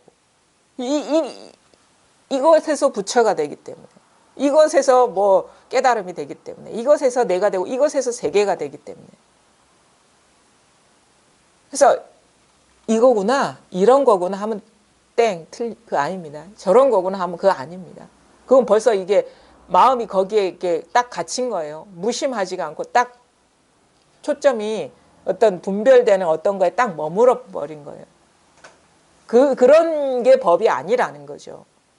근데 여기에서 이 생각도 일어나고 저 생각도 일어나요. 그러니까 거기에서 일어난 생각은 뭐가 실체가 있는 겁니까? 그러니까 생각은 일어날 수 있죠. 우리가 생각하는 사람이기 때문에. 근데 그 생각에 믿지 말라 이거지. 생각에 속지 말라 이거죠. 그때그때 필요한 생각 쓰고 그냥 보내라는 거죠. 머물지 말고. 그거는 진실이 아니기 때문에. 근데 지금 그 한 생각이 일어나는 자리, 그 생각이 생각이게 하는 이거는 늘 내가 의식하든 의식하지 않든 항상 변함이 없는 거라는 거. 그래서 공부하는 사람도 주의해야 될 것은 뭐냐면 어떤 상태로 구하지 마시고 어떤 생각의 법을 가두려고 하지 뭐 가둘 수가 없어요. 그거는 자기가 그 습관, 망상이 그렇게 이것이 법이구나 하는 그런 망상이 일어나고 있는 것일 뿐이지. 생각으로 찾지 마시고 어떤 감정이나 느낌, 감정 상태로 찾지 마시고 어떤 특별한 무슨 뭐 우리가 뭐 부처가 눈앞에 나타나는 그런 환시, 응? 환시로 구하지 마. 그거는 그냥 이 의식의 어떤 어떤 현상일 뿐인 거예요. 그거는 그런 모습으로 구하지 말 것이고. 그러니까 뭐 우리가 공부하다가 어떤 체험을 했대. 체험을 했는데 그게 자기가 진짜 체험인지 가짜 체험인지를 몰라요. 근데 들어보면은 뭘 봤다거나, 어?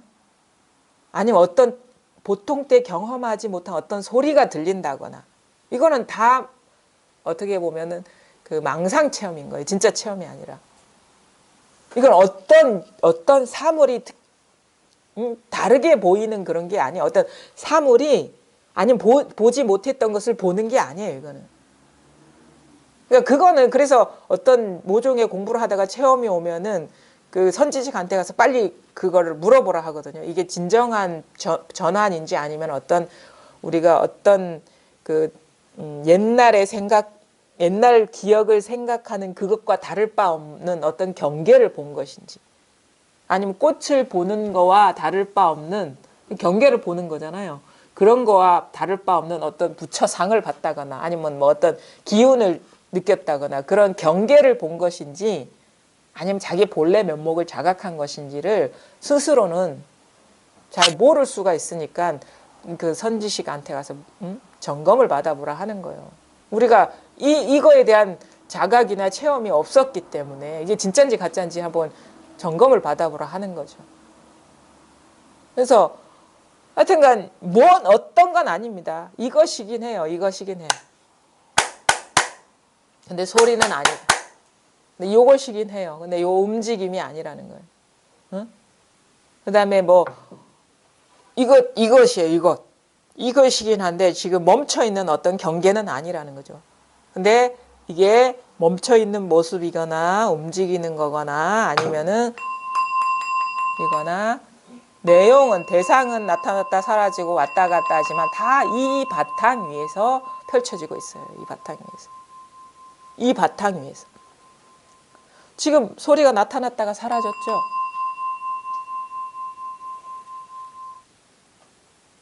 달라지지 않는 게 있지 않습니까? 소리는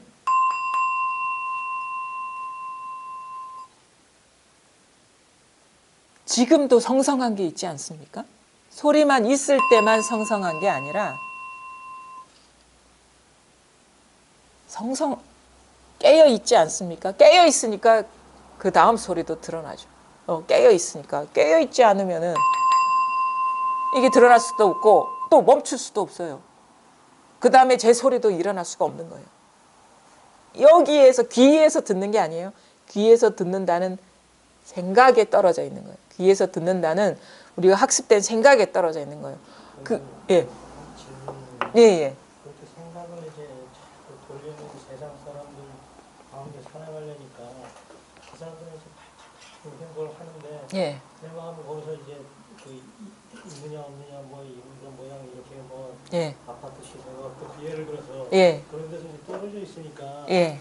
내가 첫 번째 도를 찾는 마음으로 이제 그 마음을 넓게 하고 거기서 길을 찾을 때는 저도 빠이빠이 한데 이제 그런 사람들하고 관계는 안 하지만 내 길을 찾아가지고 열심히 하는데 이게 안 먹혀 들어갈 때는 너무나 안 먹혀 들어갈 때는 좀 이렇게 게을러지고 나태해지고 그러니까 내가 원치 않지만 네.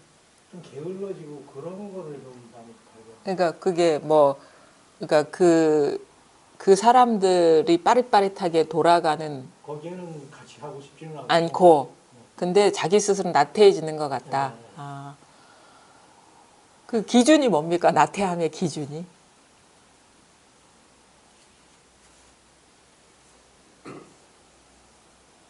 뭐 예전에 하던 대로 그렇게 뭐 열심히 연구도 안 하고 뭐 여러 가지 뭐 사회적으로 뭐 활동도 안 하고 뭐 그런 거요? 그 좀 거리가 좀 더 있음을 당연하고 원래가 좀 이렇게 빨리빨리 사회에 그런 갈등을 하지 않으니까 좀, 네.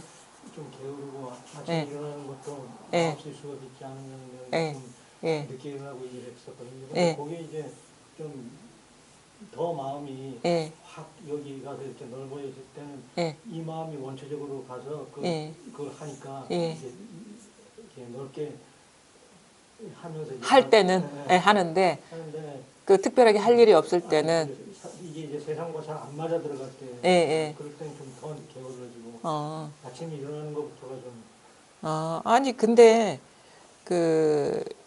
그거는 어떻게 보면은 그냥 습관이 쉬는 걸 수도 있어요. 쉬는 것. 이전에 어떤 그 경계에 따라서 바쁘게 이렇게 막 그런 것이 이제는 그게 좀 그 의미 있는 일이 아니다라는 게 이렇게 자기한테 느껴지기 때문에 우리 인간은 그렇죠. 의미가 있어야지 막 돌진을 하잖아요. 열심히 하고 뭔가 이게 목표가 있고 이거 꼭 이뤄야 돼. 나한테는 아주 중요한 문제일 때는 열심히 하는데 중요한 일이 아니다라는 그런 생각이 있을 때는 열심히 안 하잖아요. 근데 이게 스스로 이게 의미 있는 일이 아니구나. 이 세상 이런 여러 가지 일들이 무상한 일이고 이렇게 의미 있는 일이 아니구나라고 여겨지기 때문에 그 반작용으로서 이제 어떻게 보면은 막 열심히 막 살았던 그 마음이 쉬어지는. 근데 쉴 필요가 있어요.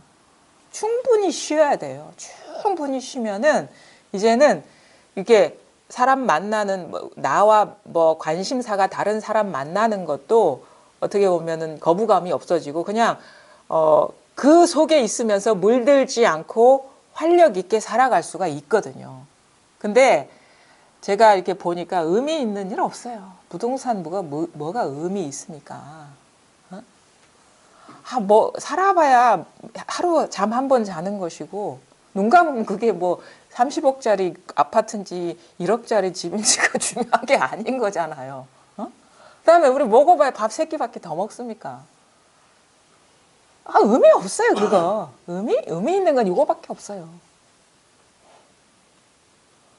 진짜 살면 살수록 의미 있는 건 이것밖에 없고 다 의미 없어. 다 의미 없어. 이 공부밖에 의미 있는 거 없어요. 인간으로서 태어나서 의미 있는 건 딱 이거 하나밖에 없어요. 나머지는 그냥 인연이 그래서 그냥 그렇게 하는 거예요. 그 아무 의미 없어요. 왜 의미 있으면 그게 뭐가 있어야지 의미 있을 거 아닙니까? 뭐가 없는데 그게 무슨 의미가 있어요? 뭐가 실체가 없는데 뭐가 의미가 있어요? 지금 단지 인연이 이래서 이런 식으로 꽃이 피어 있을 뿐인데, 이게 어제의 꽃도 아니고 1분 전의 꽃도 아니고 1분 후의 꽃도 아닌데 이게 무슨 의미가 있어요? 근데 우리는 이거를 막 잡으려고 막 난리를 치잖아요. 그거 학문도 마찬가지고 무슨 의미가 있어요, 그게? 무슨 거룩한 게 아니에요. 그 아르말이라는 거는 망상이에요, 망상. 여기서 일어난 허상이라고. 죄송한 말씀일 수도 있어요. 직업이 그러시니까. 근데 그 망상이요, 망상. 그거는 실체가 없는 거예요. 그 연기를 갖고 그림 그리는 거고, 구름을 갖고 그림 그리는 거고, 그 이미지를 갖고 영화 속에서 뭐가 되는 그거 아무런 실체성이 없는 거예요. 그거는 그 금강경에서 다 나와 있잖아요. 제 얘기가 아닙니다. 금강경 다 환상과 같고 물거품과 같고. 이제 사람들이 보면은 그렇지 않을 것 같은 사람들도 100%가 다 무슨 앞에 가는 차가 무슨 벤츠인지 뭐 예. 이런 거에 주로 관심이. 그러니까 그거는 그러니까 제가 보기에는 사실은 공부가 되면요. 저도 사실은 옆에 있는 사람이 벤츠가 뭐 얼마고 막 얘기를 하죠. 그래서 저도 그래 벤츠가 좋지 비싸기도 하고. 근데 그게 아무런 문제가 안 돼. 그래서 지금 그 사람들이 그 말을 하는 게 문제가 아니에요. 지금 우리 그 거사님이 그 말에 끄달리는 게 그게 문제인 거지. 그것에 대한 미련, 그것이 자기를 이렇게 흔드는 거거든요. 그러니까 아직 그것에서 그 어떤 분별상에서 이게 확 빠져나오질 못했기 때문에 그 사람들이 부동산 얘기하고 무슨 투자를 얘기하고 뭘 받고 하는 게 그 말이 문제가 있는 게 아니라 흔들리고 있단 말이에요. 그 말에. 그래서 끄달리고 있단 말이에요. 그것이 지금 문제인 거죠. 그러니까 다른 거는 그러니까 경계가 사실은 문제가 아니에요. 자기가 흔들리고 있는 그 마음이 그것이 불만족인 것이고 그런 것이죠. 그리고 공부를 하면 할수록요. 그 사람들이 똑같은 말을 하고 예전과 다를 바 없는 관심사 조금 더 나아지지 않은 그런 말 사회의 어떤 지식인이라는 사람들 우리가 얘기하는 진짜 뭐 보통 사람들은 막 지금 교양이 있고 뭐가 있고 뭐가 있다고 여기는 사람들이 사실은 그게 아닌 모습도 실망스럽고 그러지만 그건 절대 중요한 게 아니에요. 절대. 그리고 어느 순간 되면은 나도 그분들과 같이 똑같은 얘기를 하고 있는데 전혀 문제가 안 돼요. 지금은 피하고 싶어. 왜냐하면 흔들리기 때문에, 끄달리기 때문에. 그리고 반발심이 생기는 거예요. 그게 진실한 게 아닌데 이게 진실한 건데 험한 것을 쫓고 있는데 그걸 진짜 뭐가 대단한 것이냐 막 그리 전투적으로 살아가는 모습이 너무 아닌데 하는 게 있잖아요. 근데 그 아닌데 하는 그 기준이 사라져 버려야 돼요. 그러면 그게 아닌 진실한 게 따로 있다라는 그 전제거든요, 지금. 이게 따로 있는 게 아니에요, 법이. 그것이 모습으로서는 허망한 것이지만 모습 아닌 것으로서는 다 진실한 거예요, 그 모든 말들이. 어떤 모습으로서, 드러난 모습으로서는 허망하죠. 뿐만 아니라 내가 알고 있고 생각하는 그 숭고한 법이라는 것도 모습으로서는 다 허망한 거예요. 그 차이가 있는 게 아니에요. 근데 모습 아닌 것으로서 이것도 진실하고 이것도 진실한 거예요. 그거에 대한 확고한 어떤 그 전환? 요게 오면은 똑같이 놀고 얘기하고 그런 것도 아무런 장애가 안 돼요. 왜? 나는 진실한 게 따로 있을 땐 그게 반발심이 생기고 장애가 되거든요. 근데 진실한 게 따로 있는 게 아니야. 요것도 진실하고 요것도 진실해. 모습 아닌 요거 평등한 것으로서. 그래서 다시 한 번 더 설명해 보시죠. 예. 모습 아닌 것은 그냥 같다는 말씀. 그렇죠. 똑같아요. 지금 자리에 그렇죠. 근데 요 자리가 드러나면 이게 설명을 듣지 않더라도 그러니까 말하자면 우리가 얘기하는 그 선과 악이 똑같은 거예요. 우리는 악을 배격하고 선을 공부하는 게 보통의 세속 공부거든요. 근데 요거는 선과 악이 똑같은 공부를 하고 있는 거예요. 그럼 모습은 다르죠. 선과 악이 다르잖아요. 그러니까 천사와 악마가 다르잖아요. 근데 천사와 악마가 똑같은 그 공부를 하는 거예요. 그러니까 악마를 만나도 반갑고 천사를 만나도 집착하지 않고 이렇게 되는 거죠. 반갑지는 않겠지. 악마를 만나도 이렇게 쫓아내지 않고 천사를 만나도 집착하지 않는다. 그것이 왜 그러냐? 우리는 그걸 납득이 안 돼요. 근데 이게 다 연기법. 선과 악은 따로 존재할 수가 없어요. 선이 없으면 악이 있을 수가 없고 악이 없으면 선이 있을 수가 없어요. 이거는 우리의 분별 의식의 분별이에요. 똑같아요. 원래 한 마음인데 한 생각은 분별이라는 거는 반쪽 면만 취할 수가 있어요. 선이거나 악이거나. 근데 그 본 바탕은 하나거든요. 그 열반경에 그런 게 있어요. 검둥이와 공덕천인가? 그 열반경에 왔는데 자매가 있어. 자매가 있는데 한 사람은 선녀 같아. 너무너무너무 아름답고 외모도 출중하고 인성도 좋고 덕도 좋고 교양도 있고 이 꾸며놓은 것도 너무너무 뛰어나고 근데 한 명은 쌍둥이인데 검둥이라고 이렇게 너무 추하고 노파와 같고 그다음에 너무 더럽고 음흉하고 아주 그냥 이 세상에 나쁜 말은 다 해당되는 그런 사람이 항상 쌍둥이를 다니는 거야. 같이 다니는데 어느 장자의 집에 갔어요. 장자의 집에 막 환영하는 거 누가 먼저 눈에 들어와요? 공덕천이 눈에 들어오는 거야. 들어오라고. 검둥이는 안 보여. 그 사람만 얼른 들어오라. 우리 집 얼른 빨리 들어오라고 이렇게 대접을 웅숭하게 하려 하는데 이 공덕천이 그러는 거예요. 사실은 나만 있는 게 아니라 내 뒤에 내 쌍둥이 언니가 있다. 그러면서 탁 보여주는데 세상에 추하고 더럽고 악한 모습이 거기에 다 들어있는 거예요. 그러니까 이 장자가 뭐래? 안 된다. 이 사람 안 된다. 당신만 들어오고 이 공덕천은 우리 집에 들어오면 안 된다. 그러니까 뭐라고 얘기해? 나는 쌍둥이라서 항상 같이 다닌다. 따로 다닌 적이 없고 따로 다닐 수가 없다. 하나와 다를 바가 없기 때문에 그럼 받아들이려면 둘 다를 받아들이고 안 받아들이지 않으려면 나도 간다. 그러니까 이 장자는 그래서 지혜로운 장자에서 다 보냈다라고 나와요. 근데 그 쌍둥이가 손을 잡고 가는데 어느 허름한 집인데 그 장자가 딱 보더니 또 들어오라 그래. 똑같은 얘기를 하죠.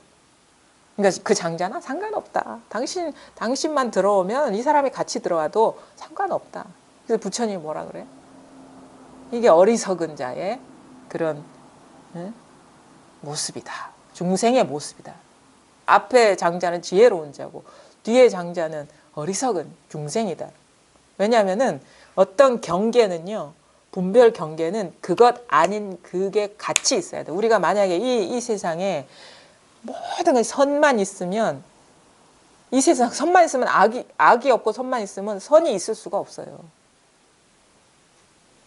그 음양이 그러니까 그 있잖아요. 뭔가 양각되려면 음영이 받쳐주는 게 있어야 되는 거예요.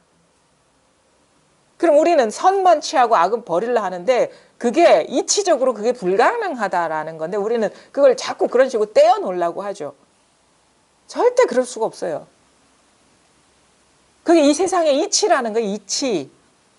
그게 연기법이에요. 그래서 이게 서로 의지하듯이 어떤 것들이 있다. 선이면 악에 의지하고 정의는 불의에 의지하고 좋은 건 나쁜 거에 의지하고 생이면 사에 의지하고 근데 우리는 생은 취하고 사는 버리려고 그게 이제 어리석음 법을 모르기 때문에 그 연기법이 그거예요. 이 세상에 그러니까 뭐야?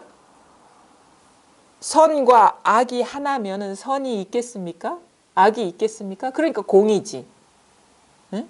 연기 곧 공이에요. 연기는 곧 선과 악이 독립적으로 있을 수가 없기 때문에 선이 있다고도 할 수 없고 악이 있다고도 할 수 없어. 그러니까 공이죠. 그게 연기법이지. 딴 게 연기법이 아니에요. 그래서 그래 불의 중도라는 건 뭐냐면 서로 의지해 있지만 이게 하나다. 이게 하나의 일이다. 이 허공과 같은 마음이다. 이거죠. 근데 우리는 그렇게 안 하잖아요. 두 번째 아까 그 열반경의 두 번째 장자처럼 공덕천은 받아들이고 선은 받아들이고 아니면 뭐 부는 받아들이고 그렇지 않은 거는 가난한 거는 내쫓겠는데 우리가 부자라는 거는요 절대 자기 부자가 부자라고 생각하는 사람 없어요. 가난하다고 생각하지. 그리고 이거 항상 상대적인 거예요. 상대적인. 전체는 두개 다 들어오라 했잖아요. 그러니까 그거는 오히려 두 개를 다 수용한 거 아닙니까? 그게 아니고 경계를 집착하는 걸 말하는 거죠. 경계. 무상한 경계를 집착하는 거. 있다고 여겨가지고. 그거를 막 하나하나 따지려고 하면 한도 끝도 없어요. 이해를. 그 가르침, 예. 선생님, 제가 이 공부하면서 이제 분별이라는 거 예. 배우면서 분별을 하지 않으려고 이렇게 하다가 마지막에 좀 어려웠던 게 뭐냐면 뉴스나 이런 거 보면 저희가 정말 좀 나쁜 사건들 있잖아요. 예. 그들을 살해하고 예. 제가 세속의 규율에서는 물론 그게 나쁜 거지만 네. 그러면 이 공부하는 사람들 입장에서는 그것도 또한 법이라는 말씀이죠. 당연하죠. 그러니까 예수님이 원수를 사랑하라고 하는 거예요. 당연하죠. 그게 당연하다라고 생각하는 게 너무 마지막에 어렵더라고요. 그러니까 생각으로 하면 어려워요. 근데 당연해요. 깨달아 보면 이 다 마음 바탕을 떠난 범죄자가 없어요. 죄인이 없다고. 자기 마음을 떠난 죄인이 없다고. 범인이 없다고. 그게 요즘 말로 요즘은 너무 사회가 막 그래가지고 단지 화가 났다는 이유로 사람을 해하고 막 그러잖아요. 그 사람조차도 예외가 아니에요. 자기 마음을 떠난 일이 없어요. 다 평등해요. 천사 같은 사람이나 그런 악행을 저지른 사람이나 분별하는 눈으로 보면 너무도 다르지만 똑같아. 법의 입장에서는 똑같은 거예요. 평등한 거예요. 근데 그렇다고 해서 그러면 이제 잘못 이해하면 안 됩니다. 아, 그럼 악행을 저질러도 되겠구나. 아니, 악행 저질러면 죄값을 받아야죠. 응? 악행을 저지르면 사람을 죽였으면은 그 사람이 그 대가를 치러야죠. 응? 사회적으로 규칙이 있을 거 아닙니까? 뭐 감옥에 들어간다고 아니면 뭐 더 극단적인 어떤 형에 처한다고 집행을 한다거나 그거는 자기 그러니까 이 공부도 이렇게 그러니까 이제 공부를 하다 보면 이렇게 돼야 돼요. 처음에는 모든 게 평등하니까 이래도 되고 저래도 되는구나라고 하는 거는 아직 치우쳐 있는 거예요. 그거는 경계를 무시한 거, 인연법을 무시한 거거든요. 인연법을 무시하는 인연 이 사바세계의 질서를 무너뜨려 버리는 것 그게 아니에요. 법은 법으로서 여여하지만 이 사바세계의 그 인연법은 인연법으로서 엄연한 거예요. 그러니까 죄를 지었으면 죄가를 치러야죠. 그럼 깨달았으니까 나는 뭐 상관없어? 아니에요. 그 사람도 잡아가야 돼. 뭐 사람한테 뭔가 사회에 해악을 끼쳤으면. 근데 그 사람이 응? 잡히기 전이나 해악을 응? 끼칠 때나 어디 들어가가지고 죄값을 받을 때나 똑같은 일이라는 거예요. 똑같은 일이에요. 그 법은 또 엄연한 거예요. 똑같다는 거예요. 요거는 그래서 이거는 말로 어떻게 이게 할 수 있는 게 아니에요. 그래서 자기가 깨달아 보고 공부가 이제 분명해져야지 이게 안목이거든요. 그러니까 깨달은 부처도요, 석가모니도 마찬가지예요. 죄 지으면 감옥에 들어가야지. 깨친 사람이라고 해서 뭐 세속법을 어겨도 된다? 그런 거 없어요.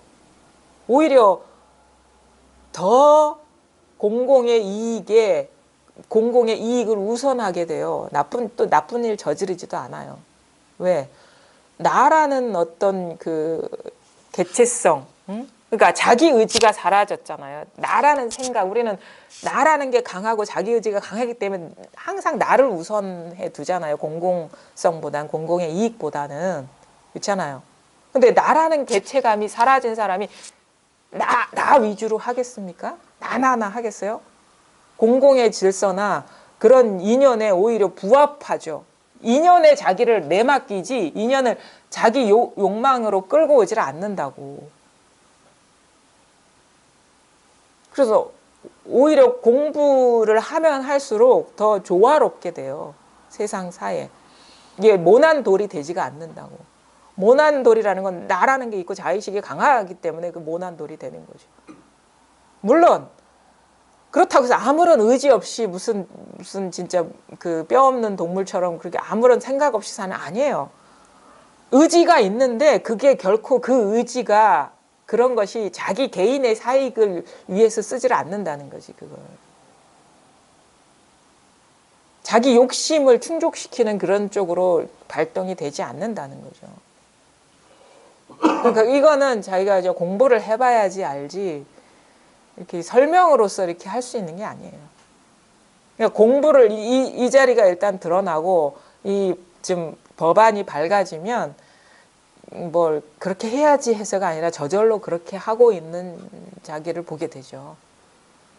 이거는 이제 물론 이제 이런 건 있겠죠.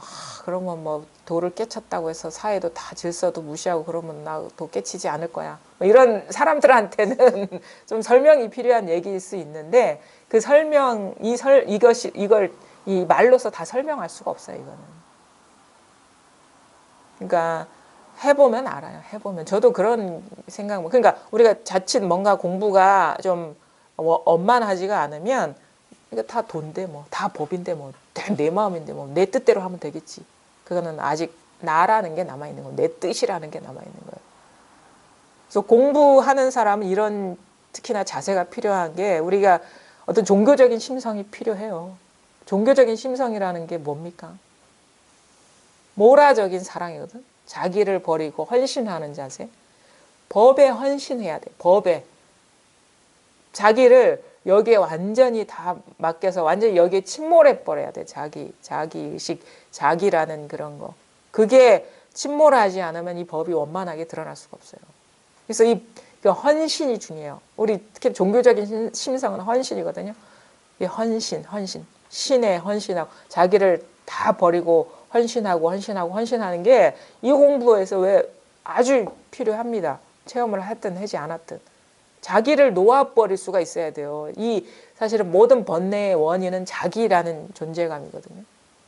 이 존재감이에요. 존재가 아니라. 이 한 생각에 너무도 일찌감치 뿌리 내린 이 한 생각이 우리 인생을 물론 그게 필요하긴 하죠. 살아가는데 이 개체를 유지하는데 이게 자기 돌보지 않으면 어떻게 우리가 살아갈 수가 있겠습니까? 근데 단지 돌보는 차원에서 유익을 준 게 아니라 이게 너무도 견고하기 때문에 시도 때도 없이 내가 내 거는 나는 내 기분은 이런 식으로 시도 때도 없이 막 나오는 거예요. 필요하지 않은 순간에. 이런 식으로 이게 어떻게 보면은 이게 헌신성. 그래 마하라시도 그렇게 얘기하나 그러죠. 두 개의 길이 같이 가야 된다. 지혜의 길과 헌신의 길이 같이 가야지 치우치면 안 된다 그러거든요. 그러니까 이 자리가 깨쳐지고 이 자리가 드러나서 지혜가 열리면서 그냥 맹목적으로 막 덮어놓고 믿어버려도 안 돼요. 그 믿는 대상이 뭔지를 알아야지. 그 지혜가 열려야 되거든요. 근데 이게 열렸다면 자기를 완전히 여기에 헌신할 수가 있어야 돼요. 잘 돌아보지 않을 수가 있어야 돼요. 그래야지 법이 밝아지는 것이고 이게 하나로 원만해지는 거예요. 자기가 끼어들어 있으면 밝지가 않아요. 따로 두 조각이 나거든요. 이것 따로 있고 나 따로 있고. 근데 이게 사라져야 된다고. 그러니까 그 놓아버림 있죠. 방하착. 우리가 불교에서 말하는 하심 아니면 뭐 종교에서 말하는 내맡김, 헌신.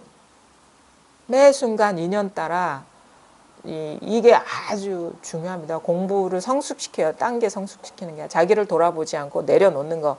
어떤 인연이 펼쳐지면 자기 주장이나 자기 뜻을 앞세우는 거는 물론 뭐 세속적인 관점에서는 문제가 안 되지만 공부하는 사람 입장에서는 그게 도움이 안 돼요. 그게 공부가 원만해지는데 도움이 안 돼요. 그래서 불교에서 하심하라, 내려놓아라, 방하착하라 하는 이유가 그 헌신하라, 신에 헌신하라. 그 말하고 다 통하는 말이에요.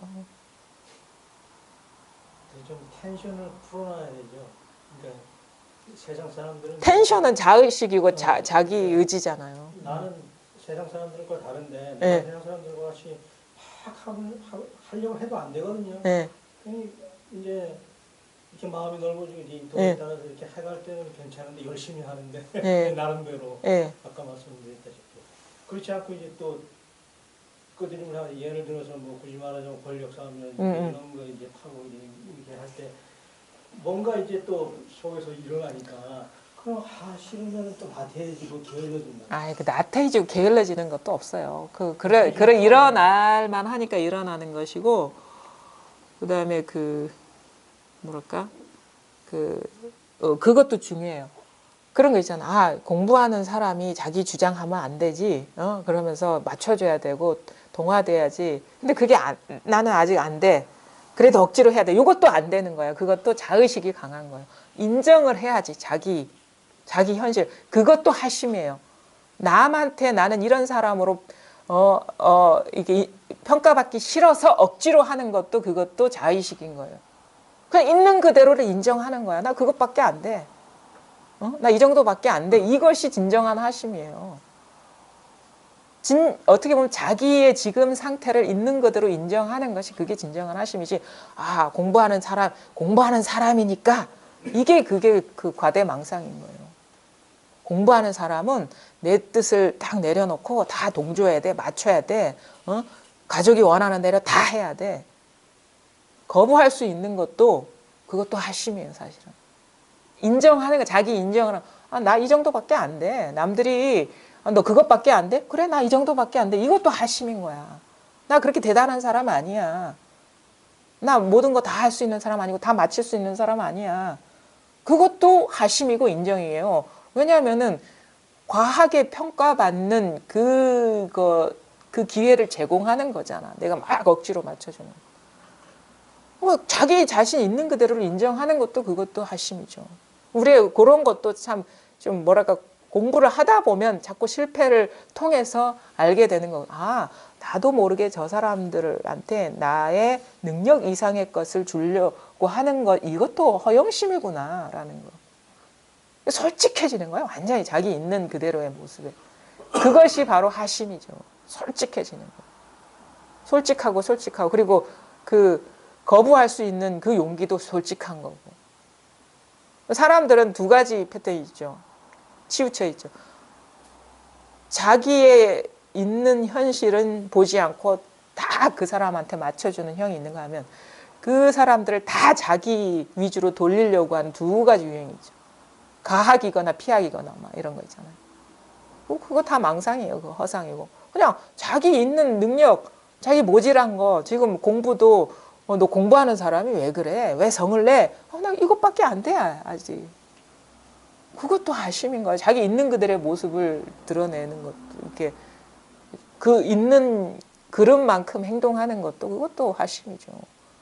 과하게 포장하지도 않고. 가학이거나 피학은 똑같은 거예요. 자의식, 자기 존재감을 어떤 식으로든 표현하는 거예요. 그거는 그냥 있는 그대로 자기를 인정하는 것이 제가 공부를 해보니까 그런 거예요. 자기 있는 그대로를 인정하는 것이 에고가 사라지는, 에고가 어떻게 보면 힘을 못 쓰는 그런 길이더라라는 거를 공부를 하다 보니까 알게 돼요. 자기를 드높이려 한다거나 낮추려 하는 거는 자기를 상당히 의식하는 거예요. 있는 그대로를 드러내는 거는 오히려 그거 자기 의식을 안 하는 거예요. 그것이 공부의 바른 길이구나라는 거를 하다 보니까 저도 사실 얼마나 그런 공부 과정 중에 그런 게 있었겠습니까? 사실 이런 거 세세하게 가르쳐주는 사람도 없거든요. 근데 이렇게 막 좌충우돌 부딪히다 보니까 내가 할 수 없는 일을 너는 공부하는 사람이니까 다 받아들여야 되고 다 수용해야 돼. 이것도 허영심이고 망상이었구나라는 거를, 그래서 오히려 그거를 놓아버리니까 홀가분해지는 거예요. 나 이것밖에 안 됩니다. 제가 이 정도밖에 안 됩니다. 어쩌겠어요. 제가 이 정도밖에 안 되는데. 공부하는 사람이라는 것도 그 망상 아닙니까? 한 생각이 갇힌 거지. 공부하는 사람이 어디 있습니까? 사람은 공부할 수가 없어요. 재석 공부는 할 수 있지만 이 공부는 못해. 왜? 그 사람 때문에 공부가 안 되는 거거든.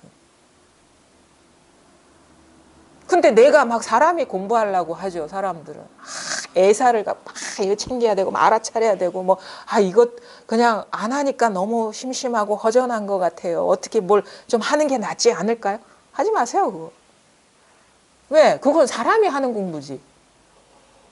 오히려 어떤 의도성이나 어떤 자의식 그거에 먹잇감을 주지 않는 그게 진정한 공부죠.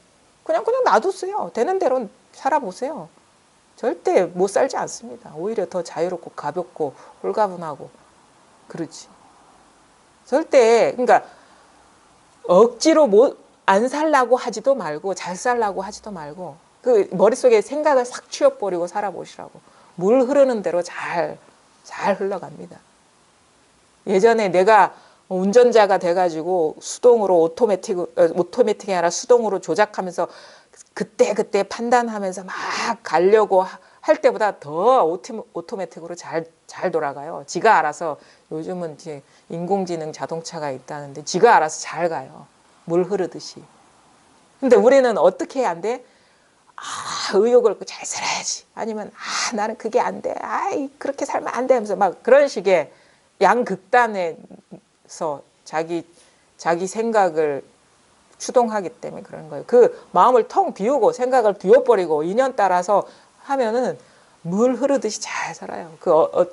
어느 때보다도 저절로 잘 굴러갑니다. 믿으세요, 자기 스스로를. 우리는 그렇게 그 능력이 없는 어떤 존재가 아니에요. 우리 본래는 신과 같아요. 그래서 이 감각이 열리느냐, 이 흐름이 열리느냐가 중요한 거예요. 이게 감각이 안 열리면은 자꾸 어거지로 어떻게 하려 하거든요. 이 자연스러움, 이 내맡김, 이 법이 딱 드러나면 요게 딱 내맡겨 버리면 되죠. 근데 이게 드러나지 않으면 뭐에다가 맡기겠습니까? 그래서 이게 중요하다고 이 자리가 중요하다고 하는 거예요. 이 자리에 이게 내맡기고 내려놓고 헌신하는 그런 게 중요하다는 거예요. 딴 게 중요한 게 아니라 일단 그래서 이 자기 본래 면목이 드러나야 된다. 아니 헌신을 하더라도 어디에다가 헌신해야 될지를 알아야 될 거 아닙니까? 덮어놓고 막 하는 거는 그거는 망상 세계 속의 일이죠. 그러니까 그게 아주 약해서 그런 건데 네. 예를 들어서 옛날에 왕양명 같은 사람 그 사람 이제 깨달았음에도 그 후에도 이제 전쟁 나가서 막 사람 죽이고 그런 장군으로서 그런 일을 다 하고 그 사람 워낙에 깨달았 후니까 네. 근데 이제 거기까지 마음이 못 미치니까 자꾸 왔다 갔다 하니까 그건 또 모르죠. 그 사람의 그 어떤 내면 상태를. 그러니까 깨달으면 사람 죽이면 안 된다는 것도 사실은 관념이죠. 그러니까. 인연이 또 어떻게 될지 그건 알 수가 없는 거죠. 그런 게 없어요. 이래야 된다, 저래야 된다 이런 게 없어요. 우리 바가바드 기타인가? 아르주나인가 나오는 거기는 전쟁을 치르잖아요. 자기 가족들을 다 죽인다고. 그 자기 친인척들이 반란을 일으켜가지고 하니까. 그래서 자기는 못 죽인다 했어요. 가족이고 다 혈육이고 그런데 못 죽인다. 그러니까 그 신이 그렇죠. 싸워라 그러거든. 그러니까 어떻게 보면은 조금 뭔가 좀 그 스케일이 달라진다 해야 되나? 그게 좀 보는 눈이 좀 달라지죠. 그러니까 좀 그런 생사에 연연하지 않게 되는 부분도 있을 거예요. 그런 면에서 우리는 진짜 그 내 한 목숨이 왔다 갔다 하는 그런 생사가 아주 큰 문제잖아요. 근데 이거를 깨치고 이제 진짜 힘을 얻은 사람은 생사가 있잖아요. 조론을 쓴 승조. 그 사람이 20대 후반에 사형당하거든요. 왜냐하면 이 사람이 황제가 자기 칙사로 이렇게 등용하려 했는데 거부를 했어. 그러니까 이제 죽여버리거든요. 사형을 시키는데 죽일 때 뭐라고 개송을 남겨요. 열반송. 사형받을 때 이 칼로 이렇게 쳐서 죽일 때 뭐냐면 이 칼끝이 이 목을 지나는 칼끝이 바람이 스쳐 지나가는 것과 같다라고 이렇게 표현을 하거든요. 이 자기 목을 치고 지나가는 것이. 그 사람 구마라 집의 제자거든요. 승려, 조. 조씨성을 가진 승려란 뜻인데. 그러니까 어떤 생사를 초탈한 그런 면모를 보이죠. 그러니까 그 보통 사람이 보는 눈과는 좀 다른 눈으로 이제 세상을 보게 되고, 그러니까 좀 뭔가 좀 스케일이 좀 커지는 면이 있어요. 우리 보통 말하면 그릇이 넓어진다 이런 차원을 넘어서 이게 그 세상을 보는 눈이 이제 한계가 없어지니까 거기서 일어나는 여러 가지 일들이 그렇게 예전처럼 이제 크게 이렇게 막 큰 의미로 다가오지 않을 수도 있는 거죠. 그거는 이제 경험해 보셔야 압니다, 사실은. 경험해 보셔야 알고, 그러니까 제가 말씀드리고 싶은 것은 절대 이 자기 본성이나 이 우리가 깨침이라고 하는 거는 특별한 사람만이 하는 것도 아니고 어려운 것도 아니고 멀리 있는 것도 아닌데, 단지 우리가 이거를 늘 하나 일체가 돼가지고 쓰고 있거든요. 일체가 돼가지고 쓰고 있는데, 이것을 깨달으면은 진짜 부처의 눈으로 세상을 보게 되는데, 그 부처가 되고 나서의 일은 걱정하지 마시고, 절대 잘못될 일은 없고 이전과 다른 세계가 펼쳐지니까. 근데 부처가 안 되는 이유를 본다면, 자꾸 우리가 일상생활 경험할 때 어떤 생각이나 느낌이나 이 드러나는 어떤 경계에 빠져 있다라는 거예요. 그거 잠들어 있다라고 하는 거거든요.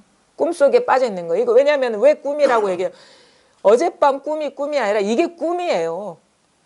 꿈이라는 거는 어젯밤 꿈이 실제 있었던 게 아니잖아요. 마찬가지로 이게 실제 있는 게 아닌데 우리는 이게 진실하다고 알고 여기 사로잡혀 있기 때문에 그게 꿈에 떨어져 있다. 그래서 전도몽상, 뒤집어져 있다. 꿈을 진실하다고 알고 있는 게 우리의 보통 사람들의 그 마음이라는 거거든요. 근데 어떻게 해서 그럼 꿈에서 깨어나느냐? 이 꿈의 내용에 속지 말아야 된다 이거죠. 우리가 지금 경험하는 이것이 진짜야. 그래서 집착하고 그렇게 보면은 그 꿈이 깨어나지가 않아요. 근데 이게 꿈이 꿈인 줄 알고 어느 것에도 마음이 없으면은 이 전체성, 이 꿈이 펼쳐지는 이 자리가 탁 자각이 된다는 거죠. 그럼 이 꿈에서 꾸어진 이 내가 주인공이 아니라 이게 주인공이라는 거예요. 이게 나라는 거예요. 그러니까 전이가 일어나는 거예요. 전이가. 아, 나는 이게 난 줄 알았는데 이건 꿈일 뿐이고 여기서 꾸어진 꿈일 뿐이고 진짜 나는 이 전체의 꿈이 펼쳐지고 있는 이 본성짜리구나, 이거구나. 그런 식으로 이제 깨어남이 있어. 그러면 이제 깨어나기 시작하는 거예요. 습관이 있기 때문에 자꾸 꿈에 떨어지려 하거든요. 그럼 아유, 또 꿈에 떨어졌구나 해서 자꾸 이렇게 환지 본처, 본래 자리로 돌아오다 보면 완전히 이제는 원래 상태가 돼버리고, 그러니까 나 자신이 법이 돼버리고, 법이 내가 돼버리고, 이런 식으로 원래 상태로 복귀가 되는 거죠. 그게 이게 깨달음 공부라는 것이고, 뭐냐, 지금 이건데, 어떤 모양이 아니다라는 거예요. 근데 어떤 모양의 마음이 없으면 바로 이것뿐입니다. 이 일을 벗어난 일은 이 세상에 아무것도 없어요. 한번 이걸 벗어난 일이 있을 것 같으면 가져와 보세요. 없어요, 그런 거. 그래서 이 공부는 이 자리가 드러나고 이 자리가 드러나고 공부가 시간이 가고 깊어지면 깊어질수록 더 분명해지지, 더 견고해지고 더 변함없어지고 더 여여해지지 왔다 갔다 하지가 않아요. 이것만 왔다 갔다 하지 않아. 다른 건 다 흔적도 없이 사라지지만.